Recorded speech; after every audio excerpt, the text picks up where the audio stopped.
শিক্ষার্থীবৃন্দ, সীতাকুণ্ড সরকারি মহিলা কলেজের অনলাইন ক্লাসে তোমাদেরকে স্বাগত। আজকে ফার্স্ট ইয়ারের অনলাইন ক্লাসের ৬ষ্ঠতম ক্লাস। গতদিন আমরা যতটুক করেছিলাম পঞ্চম ক্লাসে, ঠিক তারপর থেকে আমরা শুরু করছি।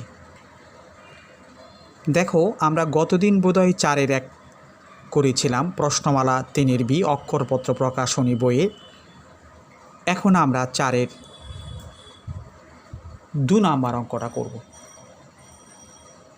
দেখো, প্রথমে আমরা প্রশ্নটা একটু ক্লিয়ার করি। প্রশ্নে বলা হচ্ছে, দেখাও যে -3 -2 এবং 6-4 বিন্দুদ্বয়ের সংযোজক রেখাংশের সমত্রিখণ্ডক বিন্দুর একটি মূল বিন্দু এবং অপর বিন্দুর স্থানাঙ্ক নির্ণয় করো। দেখো, এখানে দুটো বিন্দু দেওয়া আছে, একটাকে আমরা এ বিন্দু মনে করলাম, -3 -2কে আমরা এ বিন্দু মনে করলাম, আর 6-4কে আমরা বি বিন্দু মনে করলাম। কারণ আমাদেরকে কি বলেছে, আমাদেরকে দেখাতে বলেছে এই দুইটা বিন্দুর সংযোজক রেখার সমত্রিখণ্ডন বিন্দুর একটি মূল বিন্দু। মনে করলাম যে সি এবং ডি বিন্দু হচ্ছে সমত্রিখণ্ডন বিন্দু, একটা সি বিন্দু একটা ডি বিন্দু। যেহেতু সি এবং ডি বিন্দু সমত্রিখণ্ডন বিন্দু, তাহলে অবশ্যই সি বিন্দুর অনুপাত 1:2 এবং ডি বিন্দুর অনুপাত 2:1। তাইলে আমরা সি বিন্দুর স্থানাঙ্ক বের করতে পারি, ডি বিন্দুর স্থানাঙ্ক বের করতে পারি। সি বিন্দুর স্থানাঙ্ক বের করলে সি বিন্দুর স্থানাঙ্ক হবে 0 0, আর ডি বিন্দুর স্থানাঙ্ক বের করলে যত আছে তত। আমাদেরকে দেখাতে বলেছে এই দুইটা বিন্দুর সংযোজক রেখার একটি সমত্রিখণ্ডক বিন্দু মূল বিন্দু দেখাতে বলছে, আর অপরটি নির্ণয় করতে বলছে। তো অঙ্কটা আমরা কিভাবে করব? মনে করি -3 2, মনে করি মানে বিন্দুগুলো মনে করতেছি, ও B6-4 বিন্দুদ্বয়ের সংযোগ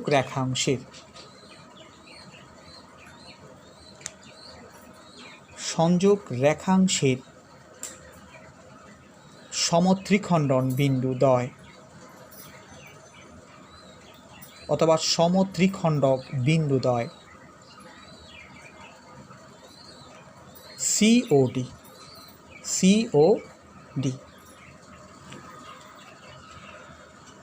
যাদের অনুপাত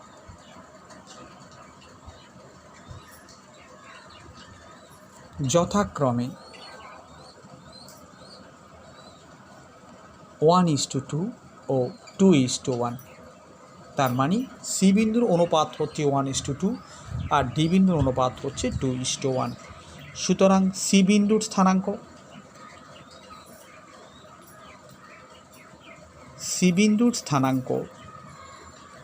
কত হবে? এটা x1 y1, এটা x2 y2, এটা m1:m2। তাহলে সি বিন্দুর স্থানাঙ্ক হবে m1 + m2 উপরে m1 × x2 + m2 × x1। এটা হচ্ছে সি বিন্দুর ভূস্থান। সি বিন্দুর কোটি আসবে নিচে m1 + m2, m1 × y2 + m2 × y1। তাহলে দেখো, সি বিন্দুর স্থানাঙ্ক কী আসছে? 6 - 6 0 0। সি বিন্দুর স্থানাঙ্ক পেলাম এত। ডি বিন্দুর স্থানাঙ্ক নিচে হবে 2 + 1, 2 × 6 + 1 × -3, এখানে 2 + 1, 2 × 4 + 1 × -2।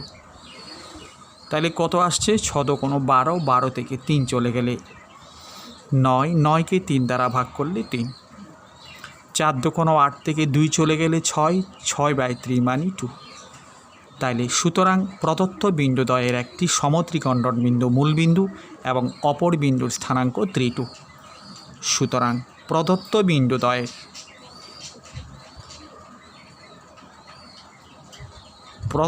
বিন্দুদ্বয়ের একটি সমত্রিখণ্ডক বিন্দু,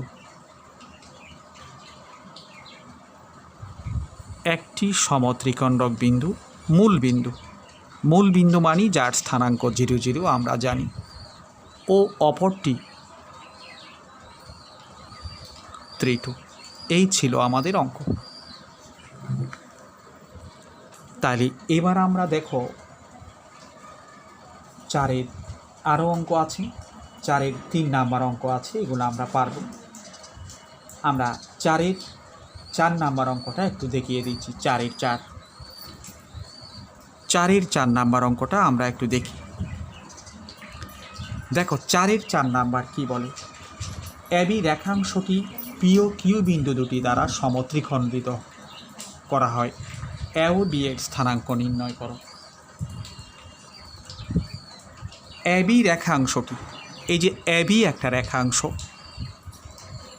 এই রেখাংশটি পি এবং কিউ বিন্দু দুটি দ্বারা সমত্রিখণ্ডিত হয়। একটা বিন্দু পি বিন্দু আর একটা বিন্দু কিউ বিন্দু।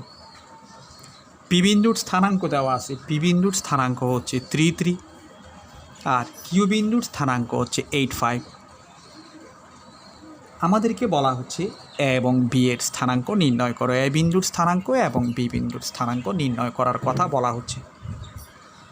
তাহলে দেখো আগের অঙ্কটার থেকে ঠিক উল্টো। আগের অঙ্কটার মধ্যে এ এবং বি বিন্দু দেওয়া ছিল, ওই দুটা বিন্দুর সংযোগ রেখার সমত্রিখণ্ডক বিন্দুদ্বয়ের স্থানাঙ্ক বের করতে বলা হচ্ছে। এখন সমত্রিখণ্ডক বিন্দুদ্বয়ের স্থানাঙ্ক দেওয়া আছে, প্রান্ত বিন্দুগুলো বের করতে বলা হচ্ছে। মনে করলাম যে এ বিন্দুর স্থানাঙ্ক, হ্যাঁ এ বি এর কথা বলা আছে, এ বিন্দুর স্থানাঙ্ক মনে করলাম x1 y1 আর বি বিন্দুর স্থানাঙ্ক মনে করলাম x2 y2। এখন আমাদের সমত্রিখণ্ডক বিন্দু দুটি দেওয়া আছে, প্রান্ত বিন্দু দুটি বের করতে হবে। অঙ্কটা বিভিন্নভাবে করা যায়। সবচেয়ে সহজ উপায়টা হচ্ছে এখানে তোমরা দেখো এটা সমত্রিখণ্ডক বিন্দু পি এবং কিউ বিন্দু দুইটা, তাহলে অবশ্যই পি বিন্দুটা এ কিউর মধ্যবিন্দু এবং কিউ বিন্দুটা বিপি এর মধ্যবিন্দু। এটাই সবচেয়ে সহজ আকার। এখানে এ কিউ এর মধ্যবিন্দু পি, এ কিউ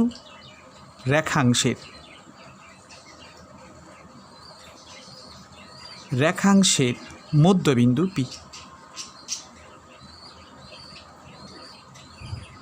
এখানে আরেকটা কথা লিখতে হবে, মনে করি এ বিন্দুর স্থানাঙ্ক x1 y1, বি বিন্দুর স্থানাঙ্ক x2 y2। এটা লিখতে হবে, মনে করি এ x1 y1, B x2 y2।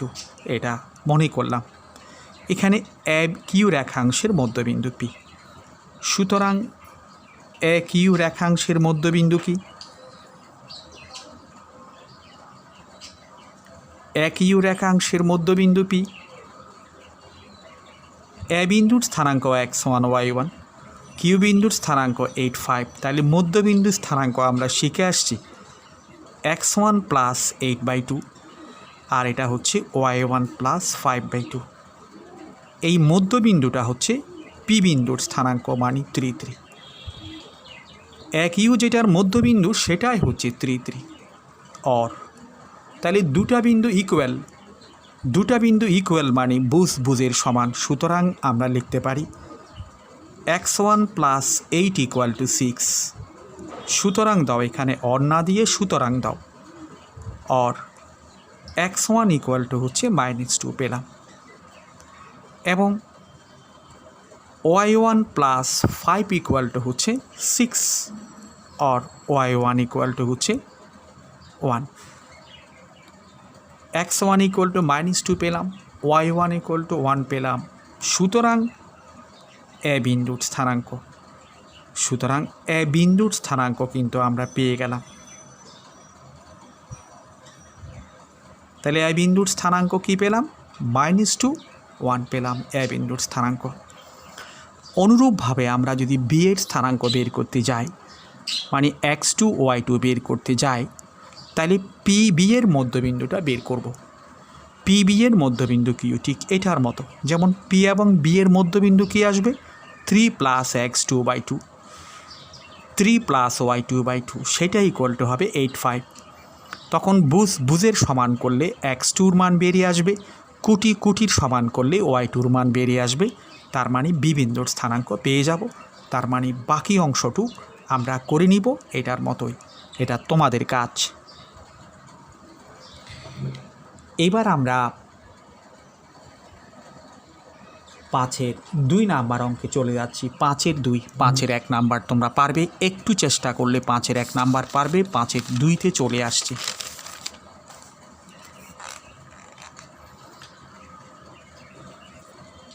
পাঁচের 2 নাম্বার প্রশ্নটা আমরা সবার আগে পড়ব। 5-এর 2 নাম্বার বলা হচ্ছে যে একটি ত্রিভুজের শীর্ষবিন্দুর স্থানাঙ্ক 81 স্কয়ার 281, 82 স্কয়ার 282, 83 স্কয়ার 283 যদি ত্রিভুজটির ভরকেন্দ্র এক অক্ষের উপর অবস্থিত হয়, তবে দেখাও যে T1 plus T2 plus T3 equal to 0। লিখো, বই থেকে দেখে দেখে লিখে ফেলো। একটা ত্রিভুজের শীর্ষবিন্দুর স্থানাঙ্ক, একটি ত্রিভুজের শীর্ষবিন্দুর স্থানাঙ্ক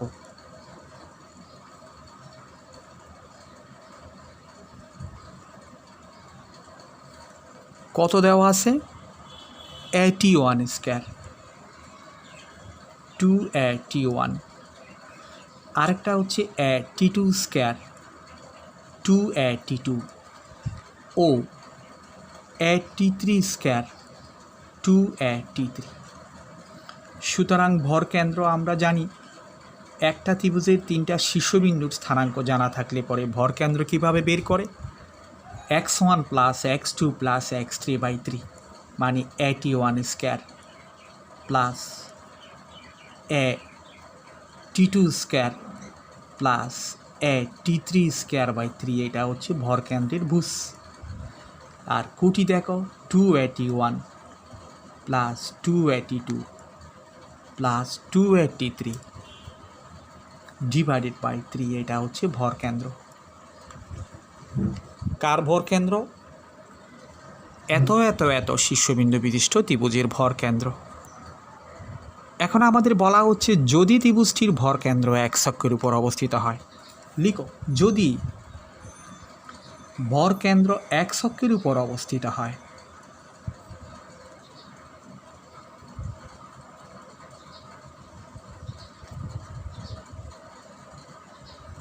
এক অক্ষের উপর অবস্থিত হয়, দেখো আমরা জানি যে কোনো বিন্দু যদি এক অক্ষের উপর অবস্থিত হয় তার কুটি শূন্য। তবে এই ভরকেন্দ্র কুটি মানি এটা, তবে 281 প্লাস 282 প্লাস 283/3 ইকুয়াল টু 0, ওই ভরকেন্দ্রের কুটি শূন্য। और 2a common now T1 plus T2 plus T3 equal to 0, 3 into 0 मानी 0, और 2a ওদিকে নাও T1 plus T2 plus T3 equal to 0। সুতরাং এই ত্রিভুজের ভরকেন্দ্র যদি এক অক্ষের উপর অবস্থিত হয়, T1 plus T2 equal T2 plus T3 equal to 0 দেখানো হলো। আচ্ছা, এরপরে আমরা যে অঙ্কটা করব, এটা হচ্ছে যে দেখো 6-এর 1 নাম্বার অঙ্ক। একটু খেয়াল করো, প্রশ্ন পড়লে হবে, প্রশ্ন পড়লে অঙ্ক করতে পারবে তুমি। 6-এর 1 নাম্বার অঙ্কটা দেখো, 7 7 ও -5 -10 বিন্দুদ্বয়ের সংযোজক রেখাংশকে এক অক্ষরাকার যে অনুপাতে বিভক্ত করে তা নির্ণয় করো এবং বিভাজন বিন্দুর ভুজ নির্ণয় করো। মনে করি, লিখো, মনে করি 7 7 ও -5 -10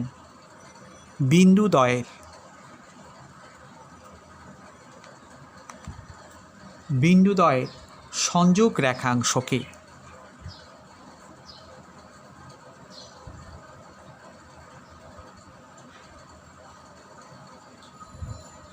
x অক্ষরেখা k:1 অনুপাতে অন্তবিভক্ত করে, k:1 অনুপাতে অন্তবিভক্ত করে।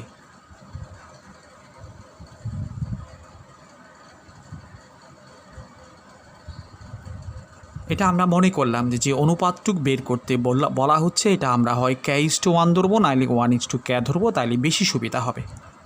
তা আমরা মনে করলাম যে 7 7 এবং -5 -10 বিন্দুদ্বয়ের সংযোগ রেখাংশকে এক অক্ষরেখা k:1 অনুপাতে বিভক্ত করে।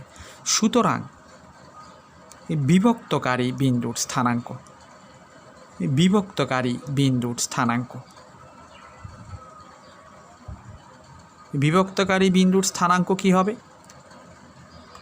বিভক্তকারী বিন্দুর স্থানাঙ্ক হবে নিচে k+1, উপরে m1 × x2 মানে -5 প্লাস m2 × x1, এটা হচ্ছে ভুস। কুটি কী হবে? নিচে k+1, আর এখানে হবে m1 × y2 মানে -10 প্লাস 1 × 7। তার মানে আমরা লিখতে পারি 7 - 5k ডিভাইডেড বাই k+1, আর এটা হচ্ছে 7 - 10k ডিভাইডেড বাই k+1 আমরা পেলাম। এটা কোন বিন্দুর স্থানাঙ্ক? বিভক্তকারী বিন্দুর স্থানাঙ্ক। কিসে বিভক্ত করেছে? এক অক্ষরেখা বিভক্ত করেছে, তাহলে অবশ্যই এটা এক অক্ষরেখার উপর অবস্থিত। এখন কোনো বিন্দু যদি এক অক্ষরেখার উপর অবস্থিত হয় তার কোটি শূন্য হবে। যেহেতু বিন্দুটি এক অক্ষের উপর অবস্থিত, যেহেতু বিন্দুটি এক অক্ষের উপর অবস্থিত,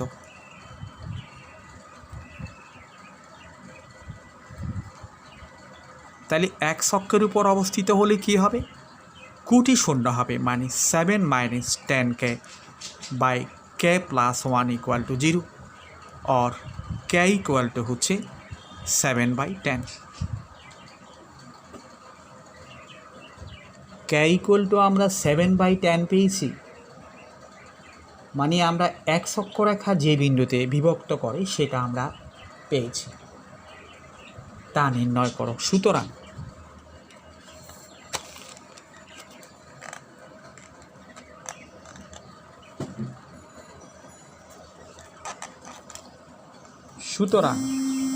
প্রদত্ত বিন্দুদ্বয়ের